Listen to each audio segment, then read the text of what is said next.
안녕하십니까. 네, 저는 김리석 회계사라고 하고요. 앞서 이제 후랭이 TV의 그 대표님께서 너무 잘 설명을 해주셔서 저에 대해서 제가 따로 별도로 저에 대해서 설명드릴 필요는 많이 없을 것 같은데, 한국경제신문사에서 부동산 절세 시대라는 책을 통해서 이제 부동산 세법에 대해서 좀 많은 공부를 했는데, 이번에 워낙 이제 세법이 많이 바뀌다 보니까 그런 바뀌는 세법 속에서 좀 잘 놓치시는 부분이 많을 것 같아서 이번에 좀 이런 시간을 갖게 됐고요. 1번부터 6번까지의 내용을 좀 실었어요. 그래서 6.17 대책, 7.10 대책, 세법 개정안, 이렇게 많이 바뀐 세법들을 간략히 좀 설명을 드리려고 하고, 그랬을 때 이제 6.17 대책, 7.10 대책, 세법 개정안에 따라서 이제 부동산 투자 같은 경우는 어떻게 좀 접근을 해야 될지 그 부분에 대해서 좀 언급을 하려고 하고요. 그리고 이제 제가 쓴 부동산 절세 시대라는 책에 나왔던 내용들에 대해서 좀, 이 부분은 좀 꼭 알고 가자. 이런 부분을 좀 실었고, 그 밖에 좀 그 주택을 가지시는 분들이 좀 주의했으면 되는 사항들을 좀 넣었으니까 짧은 시간이긴 하겠지만 임팩트 있게 좀 많은 분들한테 도움이 되도록 좀 노력하겠습니다. 자, 우선은 6.17 대책에서 먼저 조정 대상 지역이 확대가 됐습니다. 그래서 6월 19일자로 효력이 발생하도록 했는데, 기존에는 경기도의 일부 지역이 조정 대상 지역이었다면 이제는 이제 경기도 전 지역이 조정 대상 지역으로 좀 바뀌었고요. 인천도 원래는 조정 대상 지역이 아니었다가 전 지역이 이제 조정 대상 지역으로 바뀌었고, 대전이나 청주도 조정 대상 지역으로 묶였다. 이렇게 생각해 주시면 될 것 같습니다. 그럼 도대체 조정 대상 지역이라고 하면 어떠한 좀 이슈라든가 문제가 있었을까라고 했을 때, 개인 같은 경우에는 조정 대상 지역으로 이제 묶이면 양도세가 중과가 되는 그 중과 문제가 생기고요. 양도세가 중과되면 이제 같이 한 세트로 나오는 게 장기보유 특별공제라는 건데, 장기보유 특별공제도 적용을 받지 못하게 됩니다. 그리고 이제 법인 같은 경우에는 조정 대상 지역과는 무관하게 법인세만 내기 때문에 법인은 조정 대상 지역이 확대되든 축소되든 관계없다. 이렇게 생각해 주시면 될 것 같고요. 그리고 6.17 대책에서 법인 보유 주택에 대한 종부세 공제 6억 원을 좀 폐지를 하도록 했습니다. 그래서 이게 어떻게 문제가 돼서 지금 폐지까지 됐는지를 간략히 보면, 원래는 이제 개인이나 법인이나 주택을 가지고 있었으면 각 이제 주체별로 공제가 가능했어요. 그래서 개인 같은 경우에는 1세대 1주택이라면 9억 원, 그 이외 주택이라고 하면 6억 원, 법인 같은 경우에는 6억 원 종부세 공제가 가능했습니다. 그래서 개인이 예를 들어서 주택 A, B를 각각 이제 들고 있었을 때는 이제 2주택자라 종부세 공제액이 6억 원까지 가능했는데, 개인이 이제 법인을 하나 설립을 해서 각각 이제 주택을 들고 있다 보니까 종부세 공제액이 최대 이제 15억까지 되는 바람에, 이제 정부에서는 똑같은 개인이 이제 두 채를 들고 있는 거랑 법인을 하나 세워서 이제 들고 있는 거랑 세부담을 너무 이제 회피를 한다라고 해서 법인에 대한 종부세 공제 6억 원을 전부 다 없애도록 하는 그런 방향을 제시를 했습니다. 자, 그 내용에 대해서는 2021년 종합부동산세 부과분부터 적용하도록 해서 2021년 6월 1일 현재 주택을 들고 계신 분들이 여기에 해당될 것 같고요.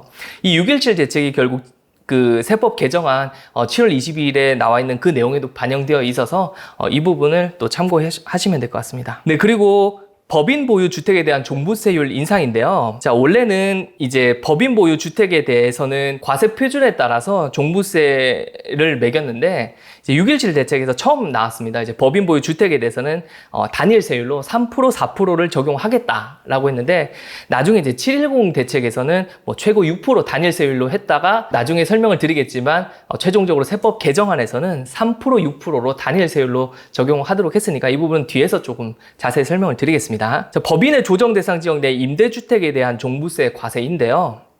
원래 개인 같은 경우는 지난 18년 9.13 대책으로 인해서 1세대가 국내에 1주택 이상을 보유한 상태에서 18년 9월 14일 이후에 조정 대상 지역 내 신규로 취득한 주택 같은 경우에는 8년 장기로 임대주택으로 등록하더라도 종부세가 과세하도록 이렇게 바뀌었는데, 법인은 개인과는 무관하게 여전히 종부세가 비과세되는 그런 불평등한 현상이 있어서 정부에서는 2020년 6월 18일 이후에 조정 대상 지역에 8년 장기 임대로 등록하는 주택에 대해서는 종부세를 과세하도록 이렇게 이제 발표를 했고, 이 내용이 이제 2020년 8월 7일 날 공포가 돼서 지금 현재 시행이 되고 있습니다. 참고로 하시면 될 것 같고요. 법인의 주택 양도 차익에 대해서 기본 법인 세율에 플러스 10% 추가 적용하는 거는 많은 분들이 아실 텐데, 8년 장기 임대주택에 대해서는 추가 과세가 원래는 제외가 됐었습니다. 근데 6.17 대책에서 법인이 주택 양도할 때 그런 추가 세율을 10%가 아니라 20%로 좀 인상을 시키도록 하고, 2020년 6월 18일 이후에 8년 장기 임대 등록하는 주택도 추가 세율 20% 적용하게끔 이렇게 정부에서 발표를 했고요. 그래서 이런 추가 세율 적용 자체는 2021년 1월 1일 이후 양도하는 분부터 적용하도록 했고, 이 내용이 또 세법 개정안에 나와 있습니다. 그래서 2021년 1월 1일 이후에 양도한다면 22년도 3월에 법인세 신고할 때는 20%의 추가 과세를 하도록 이렇게 좀 되어 있고, 장기 임대주택에 대한 추가 세율 적용 자체는 세법 개정안에서는 반영이 되어 있지 않지만 8월 7일에 공포되어 현재 시행되고 있기 때문에 이 내용도 알아두셔야 될 것 같습니다. 그리고 많은 분들이 이제 710 대책을 통해서 굉장히 그 부동산 세금에 대해서 타이트하게 지금 된 내용인데, 그 중에 하나가 취득세입니다. 취득세가 어떻게 됐는지를 제가 좀 자세하게 좀 넣었는데요. 우선 710 대책에서는 처음에 정부에서 어떻게 했냐면, 개인 같은 경우에는 2주택을 취득할 때는 8%, 3주택 이상을 취득할 때는 12%의 취득세율을 적용하고, 법인 같은 경우에는 주택 수에 관계없이 12%를 적용하게끔 이렇게 정부에서 발표를 했어요.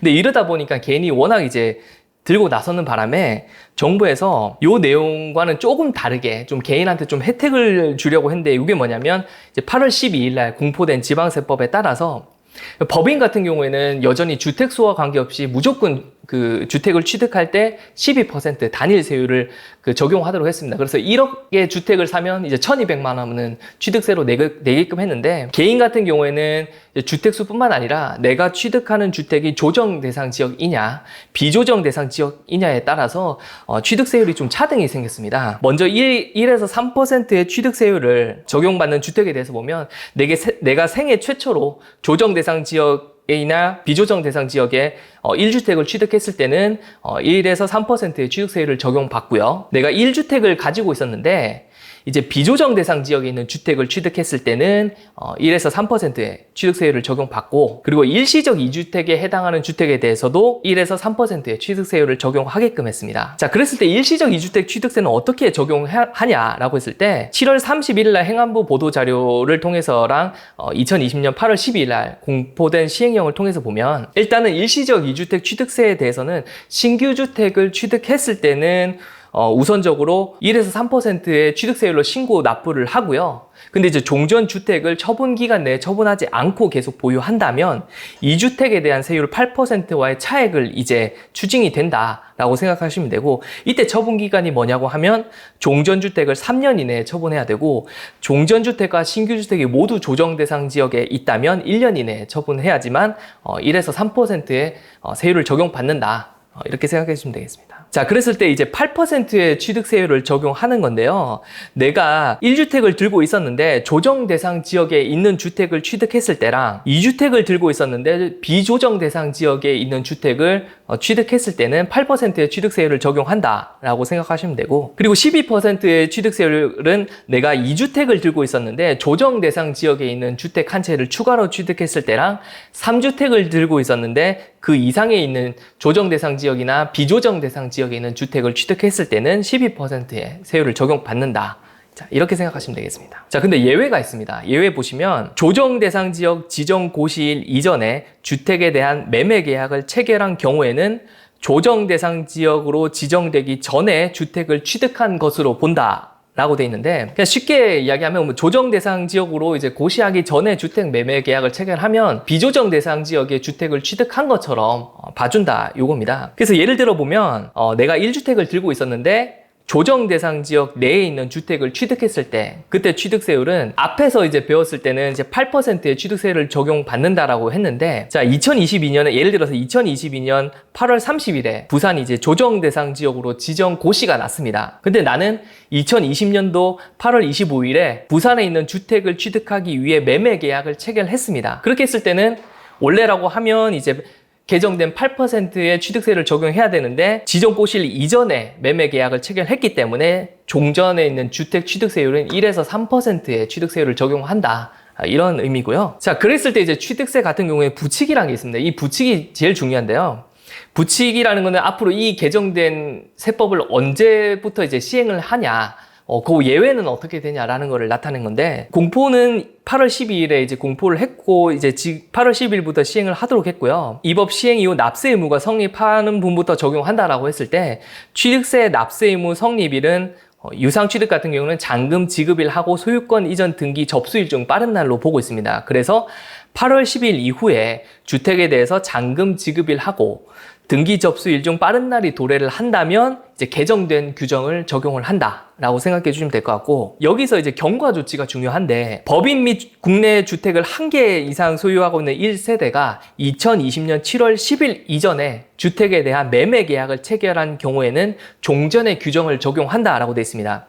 요 내용을 잘 보시고 뒤에 있는 내용을 좀 제가 설명을 드리면, 자, 그랬을 때 예를 들어 보면 2주택을 소유한 1세대가 조정 대상 지역에 있는 주택 한 채를 추가로 취득한 경우를 말하는 건데요. 앞서 제가 설명을 드렸듯이 2020년 7월 10일 이전에 매매 계약을 체결한 경우에는 종전에 취득세를 적용한다고 했기 때문에 이 부분에 대해서 1번이 이제 개정 전 취득세율을 적용하는 거고, 앞에 이제 보시면 공포한 날부터 시행하도록 하고 8월 10일 이후에 잔금 지급일 하고 등기 접수일 중 빠른 날에 도래하면 개정 규정을 적용하도록 됐기 때문에 2020년 8월 12일 이후에 취득하는 3번 경우라고 하면 개정 후 취득세율, 2주택을 가지고 있었는데 조정 대상 지역에 1주택을 취득했을 때는 개정된 취득세율 12%를 적용을 하고요. 그랬을 때 이제 중간에 있는 2번 같은 경우 있잖아요. 시행은 8월 10일 이후에 라고 해서 개정 후 취득세율을 적용해야 되는데, 그 이전에 2번 같은 경우에 예를 들어 8월 10일 날 취득했다라는 경우 같은 경우에는 개정 전에 취득세율을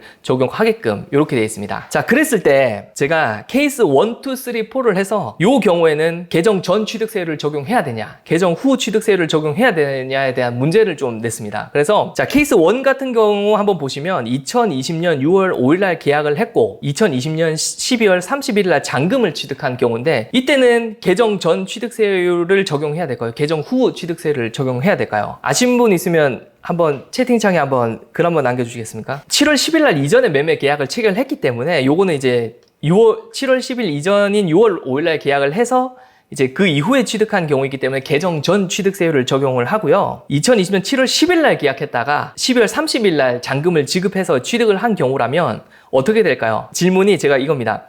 2020년 7월 10일 이전에 매매 계약을 체결했으면 개정 전 취득세율을 적용하고 2020년 8월 12일 이후에 취득을 하면 개정 후 취득세율을 적용한다. 이 내용인데, 자, 케이스 2 같은 경우는 2020년 7월 10일 날 계약을 하고 2020년 12월 30일 날 잔금을 지급해서 취득을 했다면 어떤 취득세율을 적용하냐, 요겁니다. 개정 전에 1에서 3%의 취득세율을 적용하겠냐, 개정 후에 12%의 세율을 적용하겠냐라고 했는데, 정답은 개정 전 취득세율입니다. 네, 개정 전 7월 10일 이전에 매매 계약을 체결했기 때문에 계약을 체결은 그 전에 하고 취득은 나중에 하더라도 개정 전에 취득세를 적용한다라고 되어 있고요. 미래 일단 맞추셨습니까? 맞추셨습니다. 축하드립니다.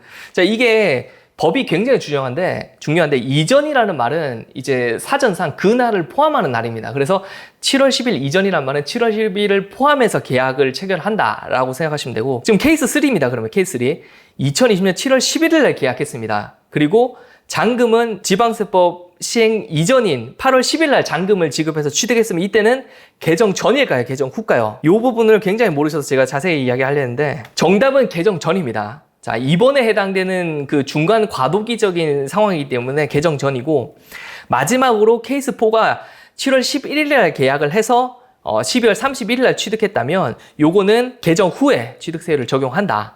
취득 자체가 8월 12일 이후에 취득했기 때문에. 자, 다음에 이제 증여세 취득세율입니다. 증여세가 원래는 3.5%였는데 요게 조정 대상 지역 내 공시지가가 3억 원 이상인 경우에는 취득세가 12%로 올라버렸어요. 이게 왜냐하면 이제 정부에서 양도세를 잡으려고 양도세 중과라든가 이런 세율을 높이다 보니까 안 되겠다, 팔면 안 되겠다, 이제 자식들한테 줘야 되겠다, 이렇게 해서 증여를 하려는 사람들이 많다 보니까 안 되겠다, 정부에서는 증여세율도 높이자라고 해서 공시지가 3억 원 이상인 경우에는 12%로 높였는데, 단 이제 1세대 1주택자가 소유주택을 배우자 또는 직계 좀비 소액에게 증여한 경우에는 조정 대상 지역이더라도 3.5%의 세율을 적용한다 라고 돼 있는데, 이때 1세대 1주택자라는 거는 내가 받는 사람, 수증자의 주택 소유 수가 중요한 게 아니라 이제 증여하는 사람의 주택 소유수를 기준으로 판단을 한다고 생각하시면 될 것 같고요. 자, 그랬을 때 이 법 자체는 8월 12일 날 공포한 날부터 시행하고, 무상 취득의 납세 의무 성립 시기는 계약일 하고 소유권 이전 등기 접수일 중 빠른 날이기 때문에 8월 10일 이후에 증여 관련 소유권 이전 등기 접수가 이루어진다면 개정된 12%의 취득세율을 적용한다, 이렇게 생각하시면 되겠습니다. 자, 그랬을 때 그러면 내가 아까 전에 1주택, 2주택, 3주택 이렇게 이야기했는데, 그 주택 수에 포함되는 범위가 뭐냐라고 했을 때 1번부터 4번까지 의 내용이 지금 개정안에 나와 있고 지금 공포까지 된 내용인데요. 일단 신탁된 주택은 위탁자의 주택수에 가산하고, 조합원 입주권, 주택분양권, 주거용 오피스텔도 원래는 주택수에 포함이 안 됐는데 이제 주택수에 포함해서 내가 요걸 들고 있다가 다른 주택을 사면 이제 거기에 대한 취득세를 낸다라고 생각하시면 되겠고, 근데 이제 아까 전에 말씀드렸듯이 부칙이라는 게 중요해서 요 내용들은 8월 10일 이후에 조합원 입주권, 분양권, 오피스텔을 취득하는 분부터 나의 주택수에 포함시키는 거고, 그럼에도 불구하고 10일 이전에 매매 계약을 체결하는 경우에는 주택수에 포함을 시키지 않는다, 이렇게 생각하시면 되겠습니다. 자, 그리고 이제 종부세 중과를 인상을 한다, 이 내용인데, 3주택 이상 조정 대상 지역 2주택인 주택에 대해서는 개인 같은 경우에는 1.2%에서 6%의 종부세가 이제 중과가 돼서 이제 굉장히 높은 세율을 적용받는다라는 건데요. 그게 이제 이렇게 3주택 이상이랑 조정 대상 지역 2주택을 두고 있는 사람들은 당연히 내가 높아지는 건 알았는데, 그럼 나는 이제 2주택 이상이다, 아니면 나는 1주택자다라고 했을 때 종부세는 영향이 없냐라고 했을 때, 정부에서는 작년 이제 12, 16 대책에서 1주택자 같은 경우에도 종부세를 올리도록 이렇게 했습니다. 그리고 요 내용이 또 이제 세법 개정안에도 나와 있기 때문에 내가 이제 주택 하나라도 들고 있으면 무조건 종부세는 세율이 올라간다라고 생각해 주시면 될 것 같습니다. 법인 같은 경우는 다주택 보유 법인에 대한 중과 최고세 6%, 제가 아까 전에 7110 대책에서 중과세율 6% 적용하도록 했는데 세법 개정안에서는 또 바뀐다고 했는데, 그건 바로 뒤에서 설명드릴게요. 자, 세법 개정안에서 어떻게 하게 됐냐면, 종부세 같은 경우에는 법인인 2주택 이하면 3% 단일 세율을 적용하도록 했고, 3주택 이상이나 조정 대상 지역 2주택 같은 경우는 6%의 종합부동산세율을 적용하도록 했어요. 그래서 굉장히 법인한테는 불리하죠. 3%, 6% 단일 세율이기 때문에 이 내용은 이제 2021년 6월 1일 현재 부동산을 가지고 있는 법인한테 해당이 되는 거고요. 요게 또 세법 개정안이 나중에 국회 통과가 되면 시행이 될 테니까, 아마 제가 봤을 때는 대부분의 세법 개정안 통과가 국회까지 그냥 무난하게 되지 않을까. 이견이 없으면 통과가 될 거다라고 생각하시면 될 것 같고요. 자, 그리고 양도세 굉장히 많은 분들이 이제 고민에 빠지실 겁니다. 이 내용은 2021년 6월 1일 이후 양도부부터 적용을 하도록 했고, 요 710 대책이 결국 세법 개정안 내용하고 똑같아요. 그래서 1년 미만 주택인 같은 경우는 기존에는 40%의 양도세율을 매겼는데 이제는 70%, 30%로 올라서 70%의 이제 양도세율을 매긴다고 했고, 1년 이상 2년 미만 같은 경우는 원래는 기본세율 6에서 42%였는데 이제는 60%의 세율을 매기게끔 했기 때문에 이제 개인 같은 경우는 이제 팔지도 못하고 그렇다고 이제 보유하려니 이제 보유세도 많이 들어가서 조금 부담스러울 수도 있죠. 그리고 이제 양도세 중과, 원래는 기본 세율에서 10%, 20%였는데 20%에서 30%로 양도세 중과 세율이 높아졌다라고 생각을 해주시면 될 것 같습니다. 이 내용도 이제 2021년 6월 1일 이후 양도부부터 적용하도록 했고요. 미래를 일단님 정확합니다. 이제 안 팔면 됩니다. 제가 봤을 때도 이게 팔아서 문제고, 그러니까 이제 대부분 이제 그래서 이제 많은 분들이 정권이 바뀌면 좀 나아지지 않을까, 조금 더 이게 좀 완화되지 않을까 생각인데, 그건 나중에 가봐야 되고 지금 당장 이렇게 하기로 했기 때문에 부담은 되는 게 사실입니다, 사실. 자, 그리고 주택임대 사업자분들이 많이 고민에 빠졌어요. 이제 내가 이제 정부에서 주택임대 사업자 혜택을 준다고 해서 가입도 하고 이제 세제 혜택을 누리려고 했는데, 갑자기 주택임대 사업자가 변경됐습니다. 원래는 단기임대 4년, 장기임대 8년으로 선택해서 내가 할 수 있었는데, 이제 단기임대는 못하게끔 막아놨고요. 이제 장기임대는 할 수 있다, 8년. 하지만 아파트는 안 된다. 아파트는 안 되도록 막아놨습니다. 자, 이 내용은 이제 적용 시기는 민간임대주택에 대한 특별법 개정 후 공포일로부터 시행했는데 공포가 2020년 8월 18일에 했기 때문에 지금 시행이 되고 있고요. 그랬을 때 이제 7.10 대책 이후에 7월 11일 날 이후 폐지되는 유형 단기 4년이나 단기 4년으로 등록하거나 단기를 장기로 임대하는 사람이 임대로 전환하는 사람이 있을 텐데 이런 사람들에 대해서는 세제 혜택을 못 주도록 이렇게 좀 발표를 했고 거기에 따라서 세법 개정안이 지금 적용을 하도록 지금 하고 있으니까 정부가 발표가 났다고 바로 그 다음 날 이제 단기 4년으로 이제 신규 등록해서 나는 세제 혜택을 누려보자라고 하는 사람들은 안 되는 거를 참고로 아시면 될 것 같아요. 장기 8년은 이제 기존에는 8년이었는데 이제 8년에서 10년으로 연장이 됐습니다. 그래서 적어도 이제 10년 이상은 보유하라 이 말이고요. 그랬을 때 이 8년에서 10년 적용을 받는 그 주택은 2020년 8월 18일 이후 등록하는 민간임대주택 부분부터 적용한다. 라고 생각해 주시면 될 것 같고. 자, 그랬을 때 내가 기존에 이제 4년, 8년 등록했을 때 내가 임대 기간이 종료했을 때 그 임대주택은 어떻게 하냐. 요 내용인데요. 기존에는 내가 4년, 8년을 등록을 해서 이 4년, 8년 의무 임대 기간이 끝나더라도 계속 이제 내가 들고 있었으면 세금 혜택이 있었습니다. 그래서 뭐 종합소득세 신고할 때 세 감면이라든가 이런 게 가능했었는데 이제 정부에서는 이렇게 최소 의무 기간을 만족한 주택은 과감히 이제 등록을 말소를 시켜서 세제 혜택을 못 누리게 하겠다. 하지만 이미 등록해서 기간이 남아있는 주택에 대해서는 세제 혜택을 유지하도록 하겠다라는 거고요. 8월 18일에 이미 이제 의무 임대기간에 도래한 주택에 대해서는 등록이 말소한 것으로 보는 내용이 요 내용이고요. 기재부 세법 개정안 소득세법 요 내용인데 요 내용은 제가 많은 분들이 저한테 좀 여쭤보셔서 이 내용을 실었는데 요게 제가 어떤 내용이냐면 기존에 제가 아까 말씀드렸을 때 단기 4년을 의무적으로 이제 보유를 한 사람은 이 의무 기간이 끝나면 자동적으로 이제 임대주택이 말소가 되게끔 했는데 이 거주주택에 대한 비과세를 적용을 받으려면 기본적으로 임대주택을 5년 이상 보유를 해야 됩니다. 그랬을 때 나는 4년 의무기간으로 이제 등록을 했는데 4년이 지났다고 정부에서 이제 임대주택을 말소를 시켜버리면 나는 이제 임대주택으로 5년을 보유를 하고 있는데 요거는 어떻게 되냐, 거주주택에 대한 비과세 받을 수 있냐, 요 내용인데 그랬을 때 정부는 어떻게 이야기를 하냐면 임대주택 1거주주택에 대해서도 임대기간 요건을 충족하지 못한 경우에도 기존의 거주주택에 대해서 비과세를 적용받았다면 이걸 추징하지 않도록 하고요. 만약에 등록 말소가 됐다라고 해도 5년 이내에 거주주택을 양도를 하면 비과세를 적용받을 수 있도록 예외 규정을 마련하도록 이렇게 세법 개정을 됐으니까 기존의 거주주택 내가 비과세를 적용받았던 사람들도 4년이라고 해서 뭐 임대주택 등록 말소가 됐다고 이게 추징되거나 뭐 그러진 않으니까 걱정 안 하셔도 될 것 같고요.